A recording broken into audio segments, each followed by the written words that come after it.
विद्यार्थ्यांनो नमस्कार. डॉक्टर बाबासाहेब आंबेडकर मराठवाडा विद्यापीठ छत्रपती संभाजीनगर अंतर्गत पदवी विभागाच्या अभ्यासक्रमानुसार 2024-25 मध्ये राष्ट्रीय शैक्षणिक धोरण यानुसार 2020च्या पॅटर्नप्रमाणे BA प्रथम वर्षाच्या अभ्यासक्रमामध्ये राज्यशास्त्र हा विषय कसा महत्त्वाचा आहे याबाबत मागच्या तासिकेमध्ये आपण चर्चा केलेली आहे. सोबतच BA प्रथम वर्षाच्या प्रथम सत्राच्या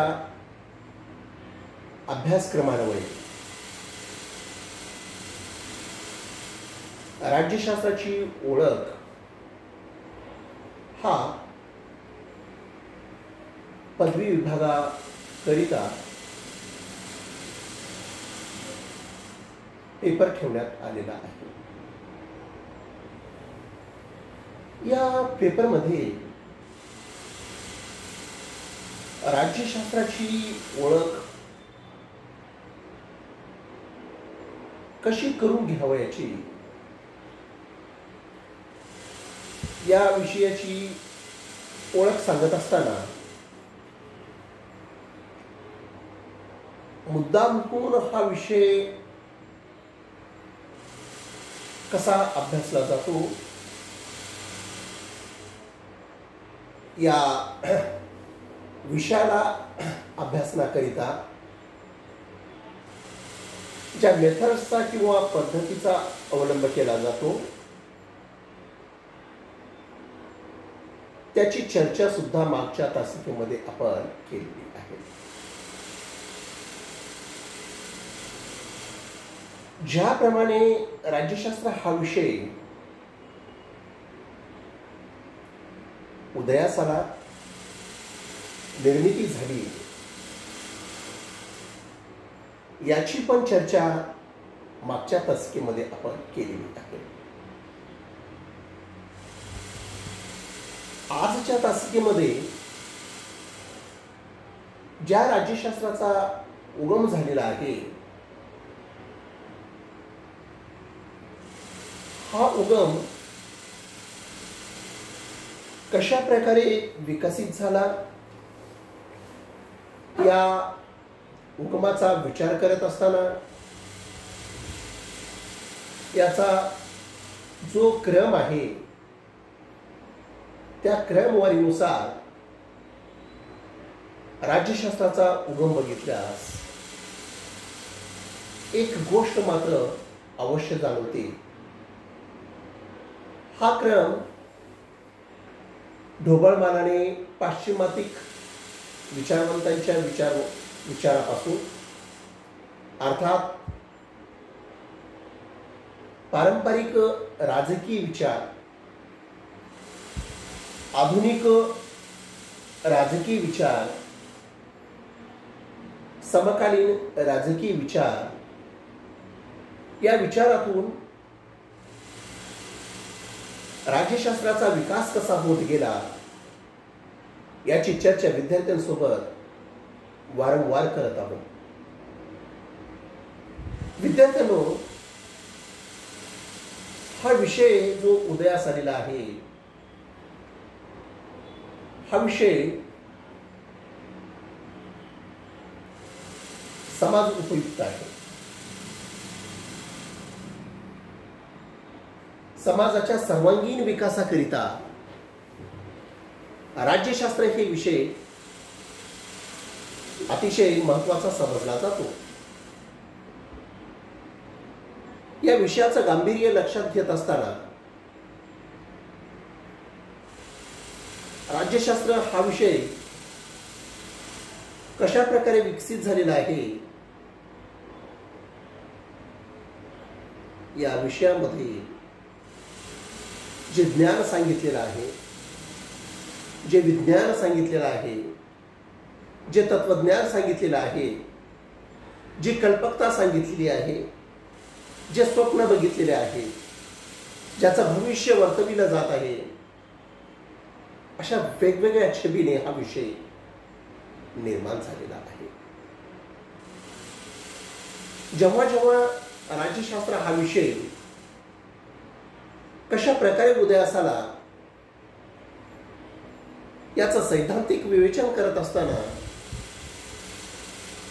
या विषयाची ओळख खूप जुनी आहे. या विषयाला एक विषय म्हणून आणि हा समाज उपयुक्त आहे, याला समाजाची नितांत गरज आहे, अशी हकाटी उठविणारे प्लेटो, एरिस्टॉटल हे प्रथम राजकीय विचारवंत. या विचारवंतांनी मानवाचं हित, मानवाचं कल्याण, मानवाचं सुख, मानवाचं सौभाग्य, मानवाला सत्सद विचारांची देवाणघेवाण या अनेक बाबी त्यांनी त्यांच्या अर्थात प्लेटोच्या रिपब्लिक ग्रंथात आणि एरिस्टॉटलच्या पॉलिटिक्स ग्रंथात आणि नीतिशास्त्र या ग्रंथामध्ये विशद झालेले दिसतात. एरिस्टॉटल जेव्हा या राज्यशास्त्राचं विश्लेषण करतात, त्या विश्लेषणामध्ये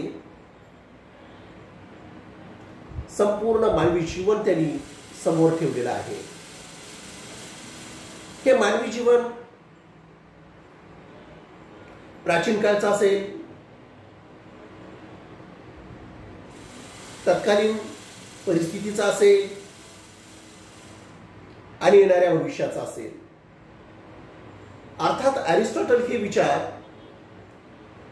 इसवी सन पूर्व 4थ्या शतकामध्ये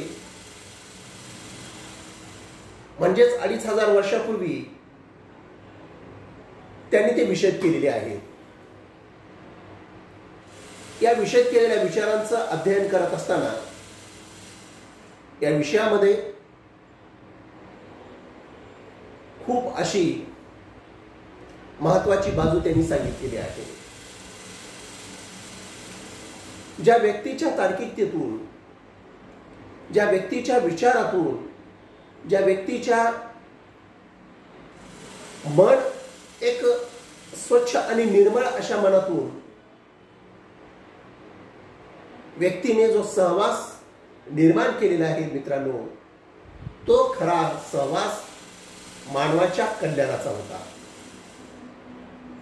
मानवी कल्याण कशा प्रकारे करावं याची हुबेहूब मांडणी एरिस्टॉटलने आपल्या पॉलिटिक्स या ग्रंथात केलेली आहे. इतर प्राण्यांपेक्षा मनुष्य हा कसा वेगळा आहे, या मनुष्याने आपल्या प्रगतीमध्ये, आपल्या विकासामध्ये आणि सर्वांगीण कार्यामध्ये ज्याप्रमाणे त्यांनी उछांग लावलेली आहे, झेप घेतलेली आहे, ती झेप इतर प्राण्यांपेक्षा खूप वेगळ्या प्रकारे आहे हे प्रथमतः सिद्ध करण्याचा प्रयत्न जर कोणी केला असेल तर ते म्हणजे एरिस्टॉटल. एरिस्टॉटलने या नागरिकांना नागरिक कसं बनला, तो मनुष्य नागरिक म्हणून कसा ओळखला जाऊ लागला, याचं विवेचन सुद्धा त्यांनी त्यांच्या पॉलिटिक्स या ग्रंथामध्ये केलेले आहे. हे विवेचन, हे वर्णन, हे तत्व, हे सिद्धांत अनेक बाजू आहेत. त्या बाबींचा विचार करत असताना त्याच्यामध्ये जे वर्गीकरण करण्यात आलेलं आहे, जी वर्गीकृत व्यवस्था सांगण्यात आलेली आहे, त्या वर्गीकृत व्यवस्थेमध्ये मनुष्य इतर प्राण्यांपेक्षा एक वेगळा प्राणी ठरलेला आहे.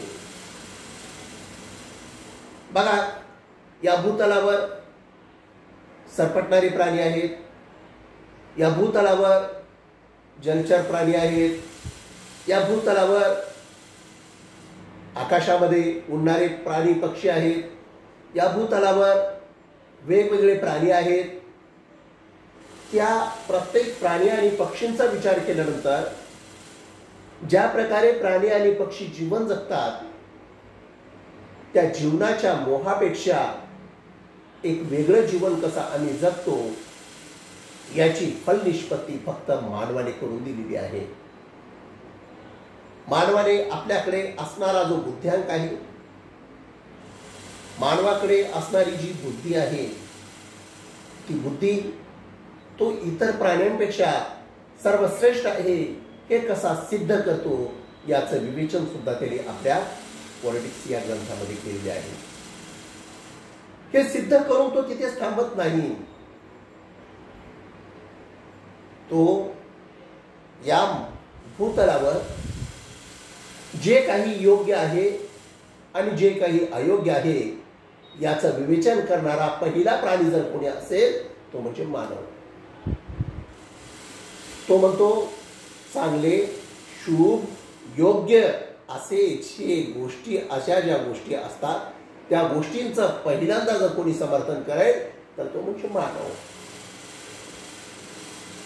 या नीतिमत्तेतून व्यक्ती हा सर्वांगीण सदृढ झालेला आहे असे अरिस्टॉटल सुद्धा म्हणतात. मग नीतिमत्ता काय आहे? ही नीतिमत्ता व्यक्ती केंद्रित असते. प्रत्येक व्यक्तीला वाटतं की मी खूप चांगला जगला पाहिजे, मी खूप छान प्रकारे काम केलं पाहिजे, मी खूप चांगल्या प्रकारे या देशाची सेवा करणार आहे, मी खूप चांगल्या प्रकारे या घरामध्ये माझं अस्तित्व निर्माण करणार आहे, मी खूप चांगल्या प्रकारे माझ्या कुटुंबाची जी जबाबदारी आहे ती पार पाडणार आहे. हे जे तो बंधने घालून घेतो, तर मित्रांनो ही बंधने नाहीये.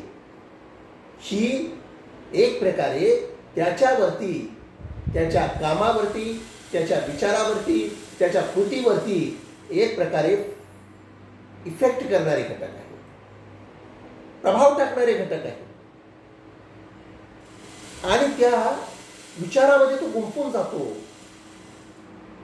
आणि गुंफून गेल्यानंतर तो चांगले कर्म करण्याचा प्रयत्न करतो. चांगले कर्म आणि वाईट कर्म काय फरक आहे? बघा विद्यार्थ्यांनो, आपण एका तालुका स्तरावर कॉलेज आहे. या तालुका स्तरावरती कॉलेज असल्यानंतर यामध्ये वेगवेगळ्या गावचे विद्यार्थी येतात. हे विद्यार्थी येत असताना वेगवेगळ्या साधनांचा, वाहनांचा उपयोग करून येतात. आता हे जे विद्यार्थी तासिकेला येतात त्या विद्यार्थ्यांनी जर म्हणलं की मी माझ्या आईवडिलांनी मला सकाळी उठून डबा बनवून दिलेला आहे, मेहनत कष्ट करून मला शाळेत कॉलेजमध्ये पाठवत आहेत, तर मी वेळेवर जाणं गरजेचं आहे. पण त्यातलेच काही विद्यार्थी मला काय करायचंय, मी आता बदलापूर तालुक्यामध्ये थोडं फिरून येतो, औरंगाबाद किंवा संभाजीनगरला जाऊन एखादी मूव्ही बघून येतो, अभ्यास नंतर करू, पास होतो मी, माझं काय हे होणार आहे, मी जे काम करत आहे माझं योग्यच आहे. अशा वेगवेगळ्या वाईट रीती, प्रथा, परंपरेला जसा हा युवक बळी पडतो तशाच प्रथा, परंपरा त्या समाजामध्ये सुद्धा निर्माण होत होत्या. आणि अशा प्रथा, परंपरेला त्यागण्याचं काम या वेगवेगळ्या विचारवंतांनी केलेलं आहे. आणि त्या विचारवंताच्या विचारातून राज्यशास्त्राचा विकास झालेला आहे. मग हा राज्यशास्त्राचा विकास कशा प्रकारे विकसित झाला याची चर्चा सुद्धा विद्यार्थ्यांसोबत करणं गरजेचं आहे. हा विषय खूप महत्त्वाचा आहे. या विषयाचा सामाजिक शास्त्रामध्ये अतिशय प्रभाव पडलेला आहे, परिणाम पडलेला आहे. काय परिणाम पडलेला आहे? याची चर्चा पुढच्या तासिकेमध्ये करू. धन्यवाद.